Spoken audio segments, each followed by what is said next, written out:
안녕하십니까, 충무로 김원장입니다. 2025년 새해 복 많이 받으십시오. 여러분들께서 1월 1일이 되셨을 때, 우리 12월 31일에서 1월 1일로 넘어왔을 때 아마 카운트다운을 보시고 이번 한 해는 어떻게 살아보겠다, 혹은 결심을 뭔가를 하셨지 않았을까 싶습니다. 연구에 따르면 대부분은 새해 결심은 실패로 끝난다고 합니다.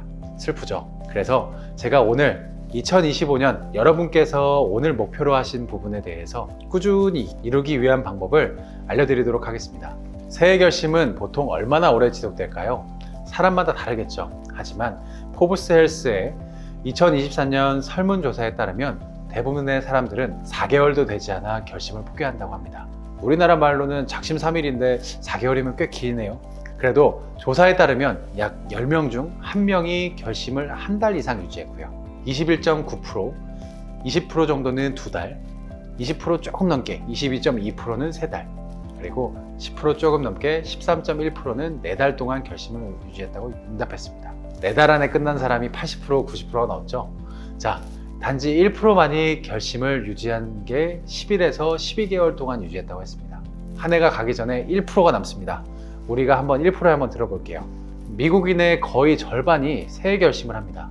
하지만 콜롬비아 유니버시티에 따르면 단지 25%만이 30일 후에도 결심을 유지하고 10% 미만만 목표를 달성한다고 합니다. 그러면 왜 이렇게 실패할까요?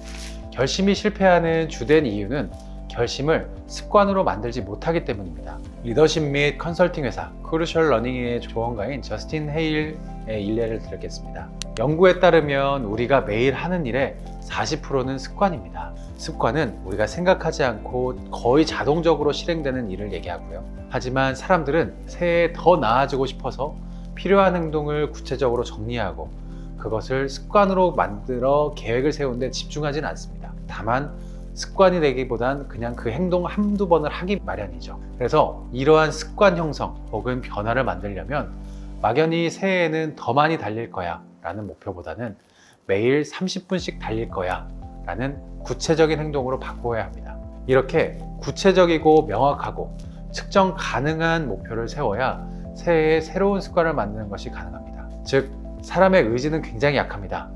의지력에 의존하기보단 올바른 계획 그리고 올바른 습관 만드신다고 생각하셔야 됩니다. 또한 많은 사람들이 너무 많은 결심을 세우는 것도 실패의 원인이 될 수 있습니다. 자기 자신에게 현실적이어야 됩니다.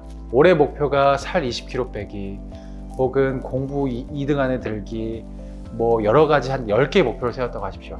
사람은 한 가지 목표도 집중하기 사실 어렵습니다. 제가 이렇게 드리는 말씀이 동기를 꺾으려는 뜻은 아닙니다. 하지만 내 자신은 어느 정도 인지를 하고 내가 할 수 있는 선에 할 수 있는 목표치를 정하신 다음에 나아가셔야지, 그렇지 않으시면 오히려 목표를 이루지 못하고 나는 왜 못했지? 내가 왜 이렇게 목표를 세웠는데 못했지? 하면서 자기 비하와 더 안 좋은 기분을 느끼게 될 겁니다. 이럴 때 제가 하나 추천드리고 싶은 방법이 있습니다. 우선순위를 정해서 목표를 선택하십시오.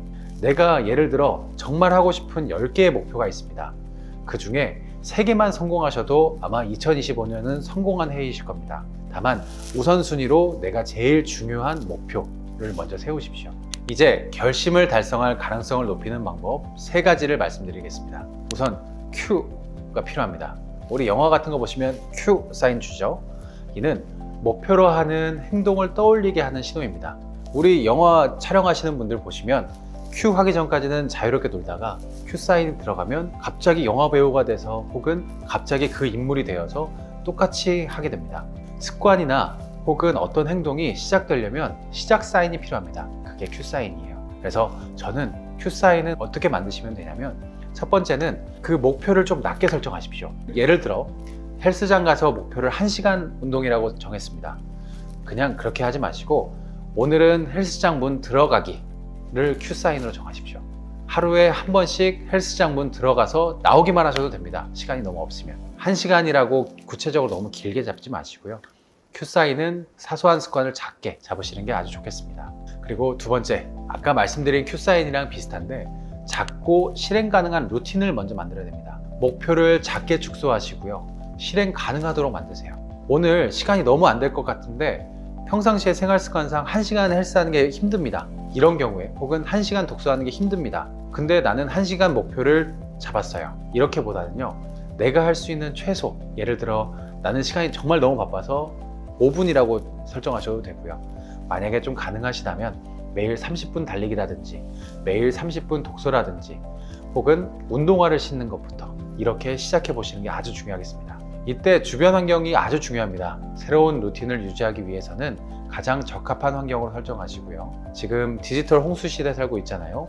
디지털, 물리적으로 지금 내 주변에서 새로운 습관을 만드는데 방해하는 것들이 있으면 반성해 보셨으면 좋겠습니다. 세 번째, 제일 중요합니다. 행동을 완료했을 때 보상을 줘야 됩니다.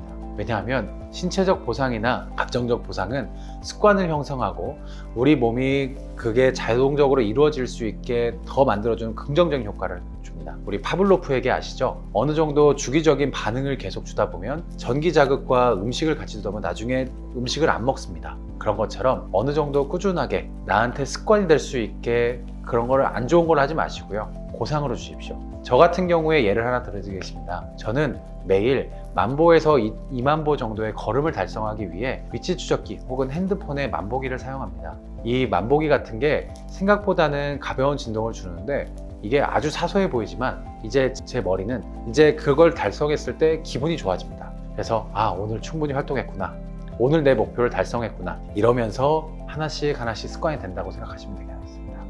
마지막입니다. 실패에 대비하셨으면 좋겠습니다. 고상 단계에 도달하지 못하더라도 자신을 탓하지 않으셨으면 좋겠습니다. 대신 처음 2단계를 다시 살펴보세요. 이는 동기부여가 아니라 전략이나 계획을 다시 세우면 충분히 성공적으로 결심을 달성할 수 있습니다. 그래서 만약에 내가 실패를 하더라도 아까 1단계, 2단계에서 목표를 작게 잡거나 아니면 큐사인을 다시 한번 부여한다거나 이런 식으로 올바른 습관 그리고 성공적인 결심을 할 수 있도록 도움을 받으시는 게 좋겠습니다. 이상입니다. 2025년에는 여러분 원하시는 바 모두 다 이루시길 바라겠고요. 그 중에 하나라도 이 습관이 1년 정도 남는 1%의 여러분이 되셨으면 좋겠습니다. 감사합니다.